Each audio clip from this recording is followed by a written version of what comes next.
she has achieved tremendously in a short political career with the help of her lovely husband, who is well known as Ayoub Chaudhry, and most of the people in Watford, Luton and across the country, they know him very well. Naseem Ayoub has been working as an adult teacher in Luton, and she turned to be a counsellor now, and she's got a few hats. One of the hats is executive member of health and safety, crime reduction, and I was just Googling it, and disorder reduction and partnership community safety. And she has also been shortlisted as a candidate for East of England member of European Parliament. So she and her husband are an example how a husband can be supportive to her wife in the community, and she's very kind to come here today. And I know she's she's an active social worker as well, and she was very busy today. So she's going to take a few minutes to go through her political career, as well as she's going to speak to all of us about forced marriages. Naseem Ayoub.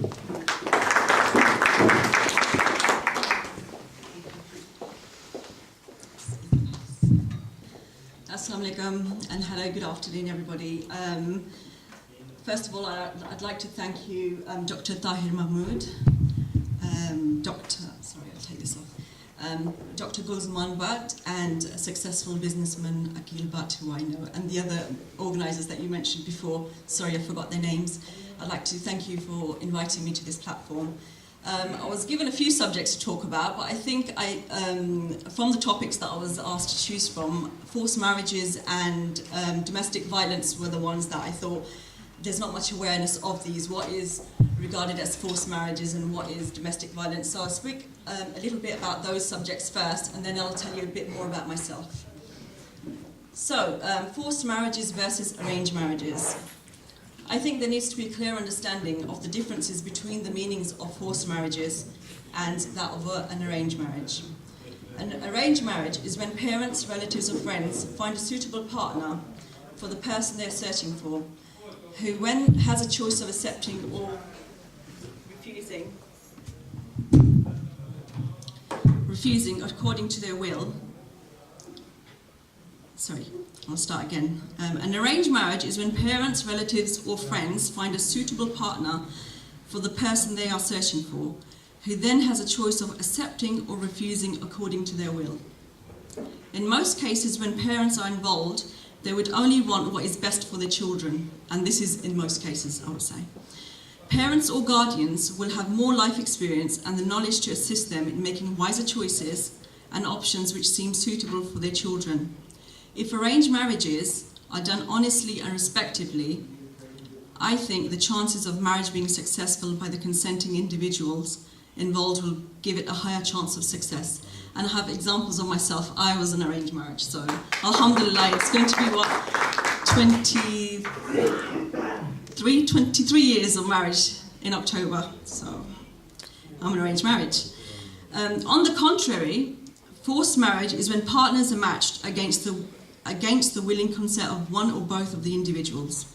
The individuals may have pressure imposed on them to go through with even if they are not happy with the arrangement. The adverse impact of a forced marriage on children and their parents is always very negative. Unfortunately, many Asian families, especially from the sub-Asian continent, are pressured into settling alliances with relatives just to preserve, now you're going to be probably angry with me to say this, but the caste system. Spur-of-the-moment decisions made by parents forcing their child to marry against their wishes only culminates in the happiness of their relatives.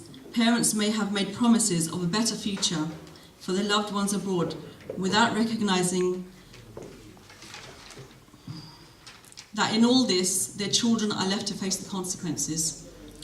This brings a huge emotional and psychological impact on the victims' lives.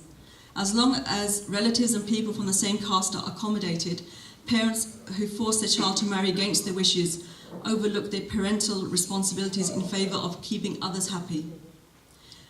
When the marriage starts to break down, many parents don't admit or claim that they have made a mistake. And that's the worrying thing really, because they're always in denial.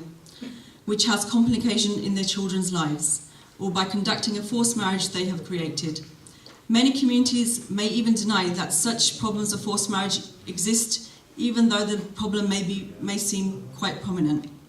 These issues remain hidden or they become silent due to the family pride.